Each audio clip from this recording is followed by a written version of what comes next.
magpa-blonde kaya ako. Bagay kaya?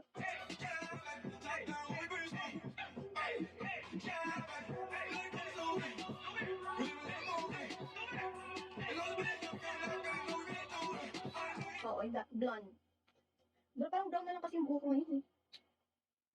I need you, baby.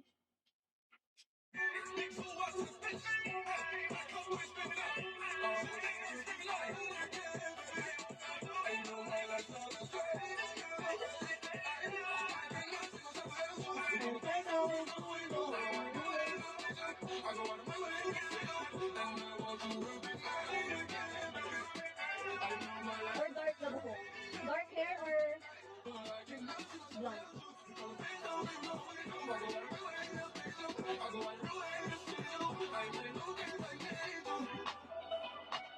Thank you, Roy.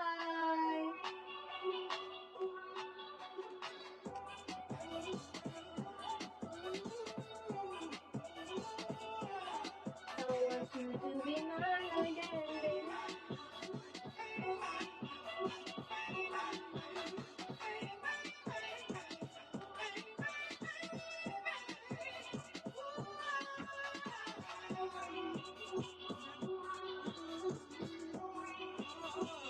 And I want you to be mine again, baby. I know my lifestyle is right. Ato.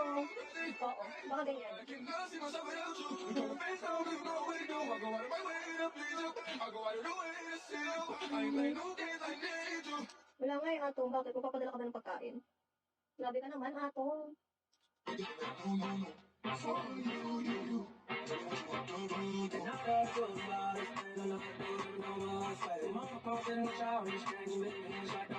Okay lang mo, kakain ako aso. May aso talaga ako.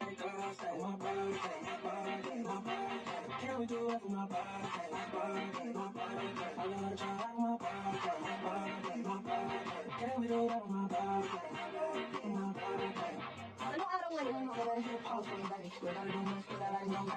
Ano yung 26? I want you to be mine. Oh, yun ang kala mo. Monday. I want you to be mine again, baby.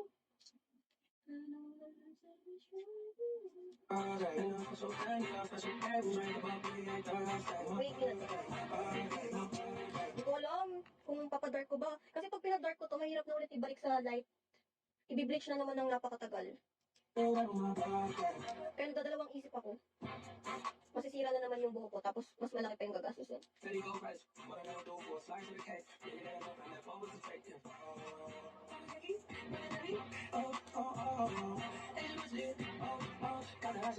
Sino? Gago.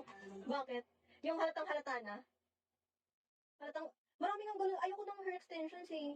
Yung iba kasi parang hindi naliligo. Oo, yun nga. Parang hindi naliligo. Pag yung hair extensions mo hindi maayos.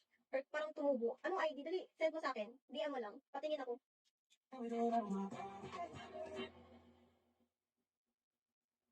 Talaga ba? Sabi nila mukha daw akong mas bata pag light. Ay, pag dark. Mas mature daw pag light. Baliktad kayo. Dahil na nito ni Atong sasabihin mo, tapos ayaw mong banggitin. Hayop ka. Walaan ko na lang. May nakita ko eh. Yung puro afam yung supporter. Charis. Yung parang di naliligo yung mga ganun naka-extension. Hindi naman lahat. May mga naka-extensions na maganda. Pero iba parang di naliligo.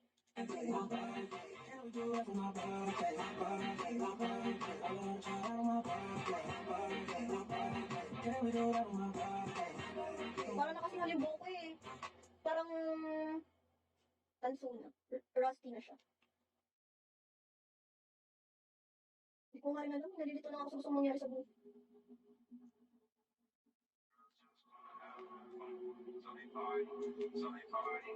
Hey, yo, Nash, you go crazy. Tongka! Hello, kaya nga siya.